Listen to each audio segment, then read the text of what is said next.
ಇನ್ನು ಮತ್ತೊಂದು ಕಡೆ ಶಾಸಕ ಮುನಿರತ್ನಗೆ ಬಿಗ್ ರಿಲೀಫ್ ಅನ್ನ ನ್ಯಾಯಾಲಯ ಕೊಟ್ಟಿದೆ. ಜಾತಿನಿಂದನೆ ಪ್ರಕರಣದಲ್ಲಿ ಇವರನ್ನ ಆರೋಪ ಮುಕ್ತಗೊಳಿಸಿ ಕೋರ್ಟ್ ಆದೇಶ ನೀಡಿದೆ. ಕಾಂಗ್ರೆಸ್ ಮುಖಂಡ ವೇಲು ನಾಯ್ಕರ್ ವಯಾಲಿಕವಲ್ ಠಾಣೆಗೆ ದೂರು ಕೊಟ್ಟಿದ್ದು, ಇದಕ್ಕೆ ಸಂಬಂಧಪಟ್ಟಂತೆ ಕೇಸ್ ಕೂಡ ದಾಖಲಾಗಿತ್ತು. ಅದರ ಬೆನ್ನಲ್ಲೇ ಆರೋಪ ಮುಕ್ತಗೊಳಿಸುವಂತೆ ಶಾಸಕ ಮುನಿರತ್ನ ಅರ್ಜಿ ಸಲ್ಲಿಕೆ ಮಾಡಿದರು. ಸೊ ಕೊಟ್ಟಿರುವಂತಹ ದೂರಿಗೆ ಅಂದರೆ ಈ ಒಂದು ಆರೋಪಕ್ಕೆ ಸೂಕ್ತ ಸಾಕ್ಷಿಗಳಿಲ್ಲದಿರುವಂತಹ ಕಾರಣ ಜನಪ್ರತಿನಿಧಿಗಳ ನ್ಯಾಯಾಲಯ ಶಾಸಕ ಮುನಿರತ್ನ ಅವರನ್ನ ಆರೋಪ ಮುಕ್ತಗೊಳಿಸಿ ಆದೇಶ ನೀಡಿದೆ. ವಯಾಲಿಕಾವಲ್ ಸ್ಟೇಷನ್ನಲ್ಲಿ ಕಾಂಗ್ರೆಸ್ ಮುಖಂಡ ವೇಲು ನಾಯ್ಕರ್ ಶಾಸಕ ಮುನಿರತ್ನ ಅವರ ವಿರುದ್ಧ ಜಾತಿ ನಿಂದನೆಯ ಆರೋಪವನ್ನು ಮಾಡಿ ಕೇಸ್ ದಾಖಲು ಮಾಡಿದ್ರು.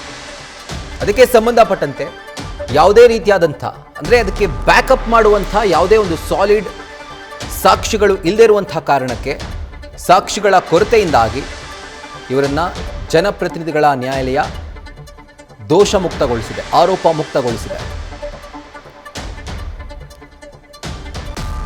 ಇದರ ಕುರಿತಾಗಿ ಡೀಟೇಲ್ಸ್ ಅನ್ನು ಕೊಡ್ತಾರೆ ನಮ್ಮ ಪ್ರತಿನಿಧಿ ಸಂದೇಶ್. ಈಗ ಫೋನ್ ಮುಖಾಂತರ ಜಾಯಿನ್ ಆಗಿದ್ದಾರೆ. ಸಂದೇಶ್, ಆಗಿದ್ರೆ ಈ ಒಂದು ಕೇಸನ್ನು ವಿಚಾರಣೆ ನಡೆಸಿದಂಥ ನ್ಯಾಯಾಲಯ ದೋಷ ಮುಕ್ತವನ್ನು ನೀಡಿದೆ, ಅಂದರೆ ಇವರು ದೋಷ ಮುಕ್ತ ಅಂತ ಆದೇಶ ನೀಡಿದೆ. ಆದರೆ ಯಾವೆಲ್ಲ ಪಾಯಿಂಟ್ಸ್ಗಳನ್ನು ಕೋರ್ಟ್ ಪರಿಗಣನೆಗೆ ತೆಗೆದುಕೊಂಡಿದೆ ಅಂತ?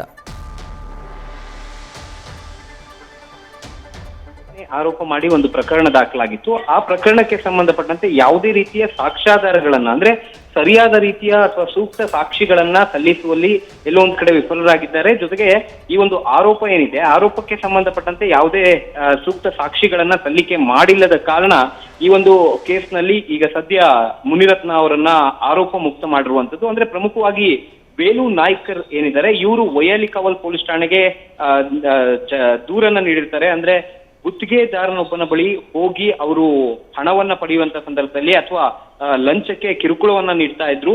ಈ ಸಂದರ್ಭದಲ್ಲಿ ಜಾತಿ ನಿಂದನೆಯನ್ನ ಮಾಡಿದ್ದಾರೆ ಅಂತ ಹೇಳಿ ಕೆಲವೊಂದಷ್ಟು ಆಡಿಯೋ ಹಾಗೆ ವಿಡಿಯೋಗಳನ್ನ ಕೂಡ ಅಲ್ಲಿ ನೇರವಾಗಿ ಪೊಲೀಸರಿಗೆ ನೀಡಿದ್ರು. ಜೊತೆಗೆ ಆ ಸಂದರ್ಭದಲ್ಲಿ ಅಟ್ರಾಸಿಟಿ ಆಕ್ಟ್ 3 ಸಬ್ ಕ್ಲಾಸ್ 1 ಸಬ್ ಕ್ಲಾಸ್ R ಹಾಗೆ ಸಬ್ ಕ್ಲಾಸ್ S ನ ಅಡಿಯಲ್ಲಿ ಒಂದು ಪ್ರಕರಣ ಕೂಡ ದಾಖಲಾಗಿತ್ತು. ಈ ಕುರಿತಂತೆ ಪೊಲೀಸರು ಕೂಡ ತನಿಖೆಯನ್ನ ಮಾಡಿದ್ರು. ಅದಾದ ನಂತರ ಸ್ಥಳ ಮಹಜರು ಕೂಡ ಆಗಿತ್ತು. ಜೊತೆಗೆ ಇಲ್ಲಿ ಪ್ರಮುಖವಾಗಿರುವಂತದ್ದು ಆ ವಿಡಿಯೋ ಮತ್ತೆ ಆಡಿಯೋಗಳನ್ನ ಏನ್ ಸಲ್ಲಿಕೆ ಮಾಡಿದ್ರು ಅದನ್ನ ಕೂಡ FSL ಗೆ ರವಾನೆ ಮಾಡಲಾಗಿತ್ತು. ಆದ್ರೆ ಇಲ್ಲಿ ಪ್ರಮುಖವಾಗಿರುವಂತದ್ದು ವೇಲು ನಾಯ್ಕರ್ ಪೊಲೀಸರಿಗೆ ಕೊಟ್ಟಂತಹ ಮತ್ತೆ ವಿಡಿಯೋಸ್ಗಳೇನಿದೆ ಅದರ ಒಂದು ಮದರ್ ಡಿವೈಸ್ ಅನ್ನ ಕೊಡ್ಬೇಕಾಗುತ್ತೆ. ಅಂದ್ರೆ ಯಾವುದೋ ಒಂದು ಮೊಬೈಲ್ ನಲ್ಲಿ ರೆಕಾರ್ಡ್ ಆಗಿದ್ರೆ ಅದನ್ನ ಪರಿಗಣನೆಗೆ ತೆಗೆದುಕೊಳ್ಳೋದಿಲ್ಲ. ಯಾವ ಒಂದು ಮೂಲ ಡಿವೈಸ್ ನಲ್ಲಿ ಅಥವಾ ಯಾವ ಮೊಬೈಲ್ ನಲ್ಲಿ ಅದು ರೆಕಾರ್ಡ್ ಆಗಿತ್ತೋ ಆ ಒಂದು ಮದರ್ ಡಿವೈಸ್ ಅನ್ನ ಕೊಟ್ಟು ಅಲ್ಲಿ ಮುಂದಿನ ವಿಚಾರಣೆಯನ್ನ ಎದುರಿಸಬೇಕಾಗುತ್ತೆ. ಹಾಗಾಗಿ ಇಲ್ಲಿ ವಿಡಿಯೋ ಆಡಿಯೋಸ್ ಗಳನ್ನ ಕೊಟ್ಟರು ಕೂಡ ಎಲ್ಲೋ ಒಂದ್ ಕಡೆ ಮದರ್ ಡಿವೈಸ್ ಅನ್ನ ಕೊಡುವಲ್ಲಿ ವಿಫಲರಾಗಿದ್ರಿಂದ ಇಲ್ಲಿ ಸೂಕ್ತ ಸಾಕ್ಷ್ಯಾಧಾರಗಳನ್ನ ಕೊಟ್ಟಿಲ್ಲ ಅನ್ನೋ ಕಾರಣಕ್ಕೆ ಈಗ ಸದ್ಯ ಜನಪ್ರತಿನಿಧಿಗಳ ವಿಶೇಷ ನ್ಯಾಯಾಲಯ ಏನಿತ್ತು ಆ ಕೇಸನ್ನ ಖುಲಾಸೆಗೊಳಿಸಿರುವಂತದ್ದು. ಜೊತೆಗೆ ಮುನಿರತ್ನ ಅವರನ್ನ ಆರೋಪ ಮುಕ್ತವನ್ನಾಗಿ ಮಾಡಿರುವಂತದ್ದು. Rahul. Right Sandesh, thank you ಡೀಟೇಲ್ಸ್ಗೆ.